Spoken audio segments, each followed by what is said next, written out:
Hey there folks, and welcome to the general notes for this week. Let's just kick it off. We'll be going through the videos that I've got coming up this week. I might do a couple of live streams though, that's more of a kind of as and when thing. And then we're into the articles for this week. So without further ado, let's get into it. And in terms of videos this week, I'm hoping to get a couple of bits and pieces in to do with maybe the Steam sale and also things that are trending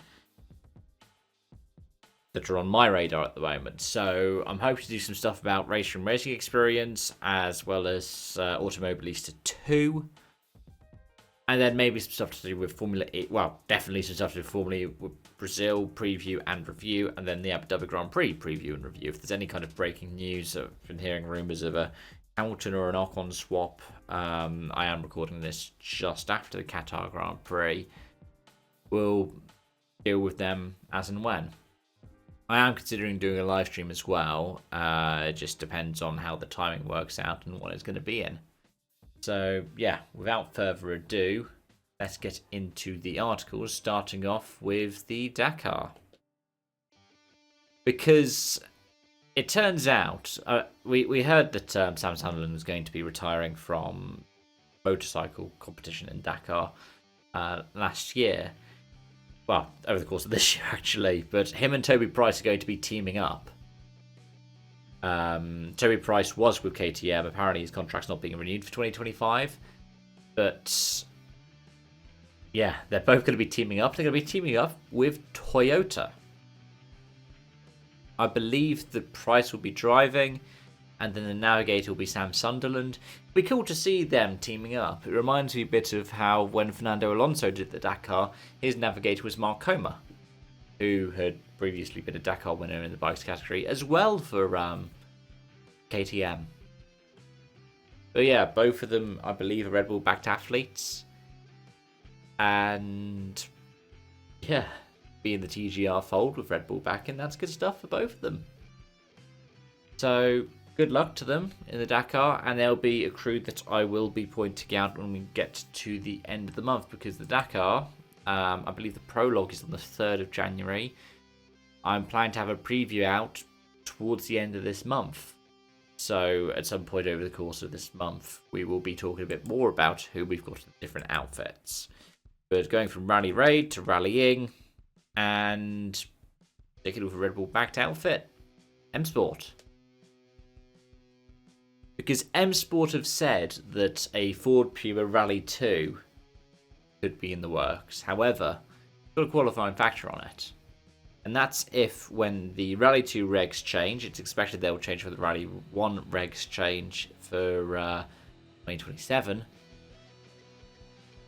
that the Rally2 goes to a space frame. Now what that means is essentially silhouette rally cars, so you can grow and shrink cars to conform to the size regulations. And you have a specs chassis supplied by the FIA. Now, I've heard a lot of rumours about this stuff coming up at the moment. We have the World Motorsport Council meeting, which should confirm some of these things in the near future. One of the rumours is that apparently they'll be changing the rules so that it means that more independent tuning manufacturers can build the bodies for the Rally 1 cars. So right now, M Sport operates under a Ford license. It would mean they didn't have to operate under a Ford license if they were like, you know what, I like the look of the VW Polo. They could do that, which would be surprising. They've worked with Ford for yonks now, but I mean, they have also worked with the VW group before. They ran Bentley's GT operation in the past. But yeah, it sort of makes sense. The Fiesta is no longer in production, which is a shame, but it's the way that the market works and the invisible hand, yada, yada, yada. But yeah, the Puma is Ford's seemingly flagship car at the moment. So it would help them out if you could have these different rules. It could also be a way of luring other manufacturers back in. I mean, Stellantis are having a look at these things We have the Peugeots at Rally 4 and Rally 5 level. We have Lancia making a return as well. We have Opel out and about. We have Citroen still being competitive in the Rally 2 class. Why not? But then I have a lot of other thoughts and feelings when it comes to WRC rules and how they could make it so that more people would compete. But that's a story for another time. Right now, the way that I look at it, Toyota were initially allowed to slightly enlarge the Yaris for their return in 2017. Space Frame came in for 2022. It makes sense to have something like this as a regulation, but at the same time, it inherently means that it's going to be more expensive, not as production derived. I think the most cost-effective formula is always going to be a production-derived formula with a little bit of performance stuff on it, but then, hey, I love Group A cars, so that's probably where my bias is for the Group A, Group N eras. But anyways, speaking of cutting costs, and this one is one I'm very happy about, because Formula E have followed MotoGP's formula. MotoGP have decided to go back to free-to-air, and Formula E have decided to as well in the UK with ITV. Now, I didn't watch any Formula E race live this year. I didn't even watch the London E-Prix at the end of the season, even though it was a championship finale and it was free-to-air in the UK with Channel 4. But yeah, all 16 races and all qualifyings are going to be on ITVX, which is the free-to-air channel, and then 9 E-Prix themselves are going to be on ITV4 live. Sao Paulo, Miami, the second race at Shanghai, the doubleheader at Jeddah, the doubleheader in Monaco, and the doubleheader in Tokyo. This is good. It's a step in the right direction. It's not perfect.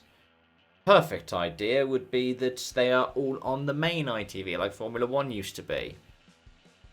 But we can't get all things our own way, and this is quite a late doors deal.